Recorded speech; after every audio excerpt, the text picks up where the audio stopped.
आज मैं आप लोगों को भारतीय न्याय संहिता की धारा 189 यानी सेक्शन 189 के बारे में बताऊंगी, जिसमें अनलॉफुल असेंबली के बारे में बताया गया है। मैं आपको बता दूं कि अनलॉफुल असेंबली के बारे में या विधि विरुद्ध जमाव के बारे में भारतीय दंड संहिता की धारा 141 में प्रावधान किया गया था, जो कि भारतीय दंड संहिता चूंकि अब रिपील हो चुका है, अब नया कानून एग्जिस्ट कर रहा है, जिसको भी हम बीएनएस या भारतीय न्याय संहिता के नाम से जानते हैं। तो उसके धारा 189 में भारतीय दंड संहिता में 141 में था अनलॉफुल असेंबली, लेकिन भारतीय न्याय संहिता में 189 यानी 189 सेक्शन 189 में ये चीज बताई गई है। तो यहाँ पे 5 सर्कमस्टेंसेस की बात की गई है कि अनलॉफुल असेंबली किसे कहेंगे। असेंबली जो होता है, असेंबली आप अच्छे के लिए भी कर सकते हो, कुछ लोगों का ग्रुप जो होता है उसको हम असेंबली बोलते हैं।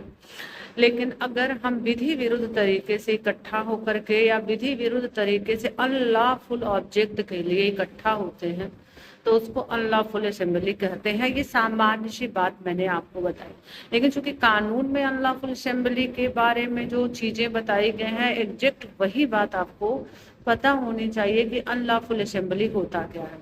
तो सेक्शन 189 में फर्स्ट पॉइंट में बताया गया है कि अगर आप central government, state government, parliament या other public service commission public servant के अगेंस्ट क्रिमिनल फोर्स को शो करते हैं, मतलब आपराधिक बल को दिखाते हैं या आतंकित करते हैं, तो वो अनलॉफुल असेंबली की कैटेगरी में आए। दूसरी चीज इसमें ये बताई गई है कि अगर आप मिसचिफ करते हो, कोई ऑफेंस करते हो या ट्रेस पासिंग करते हो। मिसचिफ और ट्रेस पास क्या होता है? मिसचिफ का मतलब ये होता है कि आप किसी की प्रॉपर्टी को डिस्ट्रॉय कर रहे हो, यानी उसकी वैल्यू को खत्म कर रहे हो। जैसे एग्जांपल मैं कर दूं तो जैसे मैं एक रिंग पहनी हूँ या वॉच पहनी, तो आपने उसको तोड़ दिया, या आपने किसी के घर में आग लगा दिया, या आपने किसी के रिजल्ट या अंक पत्र को पानी में डाल दिया, या उस पर इंक गिरा दिया, तो ये सब मिसचिफ की परिभाषा में आता है। या ये सारी चीजें जो है रिश्ती, हिंदी में इसको रिश्ती बोलते हैं। ट्रेस पासिंग का मतलब क्या होता है? ट्रेस पास का मतलब ये होता है कि आप गलत तरीके से किसी की लैंड में या किसी के हाउस में पासिंग कर रहे हो, जा रहे हो, तो वो ट्रेस पास कहलाता है। तो अगर वो मेंबर 5 या 5 से अधिक लोग हैं, एक चीज मैंने मिस कर दिया कि 5 या 5 से अधिक लोग होने चाहिए अनलॉफुल असेंबली में। जब 5 या 5 से अधिक लोग ये सारे एक्ट करते हैं, 5 और मोर पर्सन, जैसे सेंट्रल गवर्नमेंट को डरा रहे हैं, धमका रहे हैं, क्रिमिनल फोर्स का शो कर रहे हैं, या पार्लियामेंट या स्टेट गवर्नमेंट या पब्लिक सर्वेंट, पहला पॉइंट। दूसरी चीज में ये बताई गई है कि मिसचिफ कर रहे हैं, ड्रेस पासिंग कर रहे हैं, अदर ऑफेंसेस कर रहे हैं, तो वो चीज। तीसरी चीज इसमें ये बताई गई है कि अगर कोई ऐसा पर्सन है जो कि किसी प्रॉपर्टी पे पोजीशन रखता है, उसका हक है उस पर, और फिर आप उसके जो हक है या जो अधिकार है, जिस प्रॉपर्टी को एंजॉय करने का उसका अधिकार है, उसमें आप डिस्टर्बेंस क्रिएट कर रहे हो और क्रिमिनल फोर्स का यूज कर रहे हो, तब वो भी अनलॉफुल असेंबली में आएगा। इसके अलावा ये चीज बताई गई कि बाउंड बाय लॉ है कुछ काम करने के लिए और आप उसको काम को करने नहीं दे रहे हैं, या कोई ऐसा पर्सन है जिसको भी वो काम नहीं करना है, आप जबरदस्ती उससे करवा रहे हो, और तो ये भी अनलॉफुल असेंबली के अंतर्गत आएगा। तो ये सारी चीजें जो है, कम से कम 4-5 चीजें ऐसी हैं जो कि 189 में बताई गई हैं। ये सिचुएशन अगर आप कर रहे हो, पैदा कर रहे हो, किसी को डरा धमका रहे हो, किसी की प्रॉपर्टी को एंजॉय करने में आप डिस्टरबेंस क्रिएट कर रहे हो, या किसी के साथ मिसचिफ और ट्रेस पासिंग कर रहे हो, तो वो अनलॉफुल असेंबली की परिभाषा में आएगा।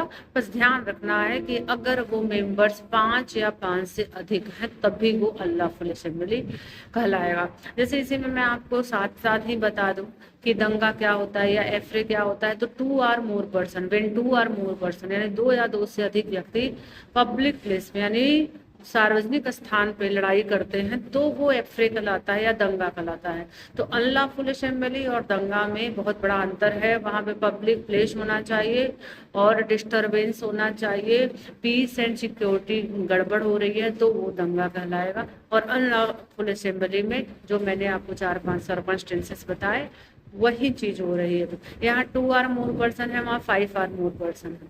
हाँ, साथ ही साथ आपको राइटिंग भी पढ़ना है या बलवा भी पढ़ना है। तो जब वो 5 या 5 से अधिक व्यक्ति यानी जो अनलॉफुल असेंबली के जो लोग हैं वो फोर्स और वायलेंस यूज कर देते हैं, तब वहां पे वो अपराध बलवा में कन्वर्ट हो जाता है। तो अनलॉफुल असेंबली के मेंबर वायलेंस और फोर्स यूज करते हैं, तब वो क्या हो जाता है, तब वो बलवा हो जाता है।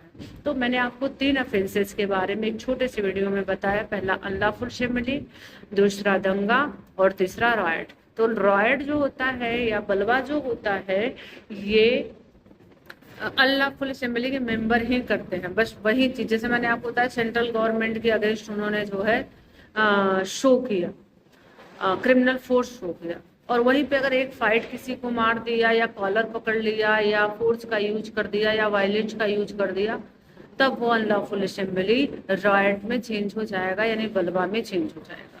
अगर आपको मेरे ये वीडियो समझ में आ रहे हैं, थोड़ा सा भी यूजफुल लग रहा है, कॉन्सेप्ट क्लियर हो रहे हैं, तो आप जरूर कमेंट करिएगा और सब्सक्राइब चैनल को कर दीजिएगा, ताकि आपको जो भी वीडियो मैं बनाऊं आपको उसके नोटिफिकेशन बराबर मिलते रहें। अगर आपको लग रहा है कि थोड़ा सा भी यूजफुल है तो आप इसको कमेंट में जरूर लिखिएगा, ताकि मैं आगे वीडियो और बना सकूं और एक एक सेक्शन को मैं आपको ऐसे ही शॉर्ट में और स्वीट में समझा दूंगी। Thank you.